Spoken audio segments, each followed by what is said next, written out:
Let's build the power indication circuit on Breadboard, which will remain common for all our further projects. Let's draw the components in Tinkercad, mentioned in the circuit diagram. We will draw the breadboard, USB standard A connector, LED, red, and resistor of value 1 kilo ohms. First, we shall complete the basic wiring of the breadboard so the power flows through the breadboard.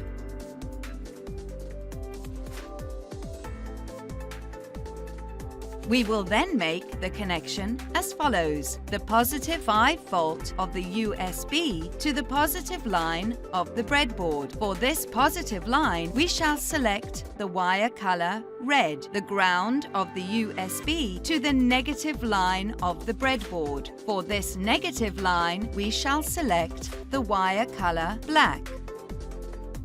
Terminal 1 of the resistor to the positive line of the breadboard. Terminal 2 of the resistor to the anode of the LED. Cathode of the LED to the negative line of the breadboard. We have now completed the circuit on the breadboard. Let's start the simulation. Glowing red LED indicates the circuit is powered, which also means that the circuit is closed. The circuit is open when the red LED does not glow. This circuit is applied in every electronic device for the indication of power. You can now build your own circuit. Download the image or record the video and submit the assignment.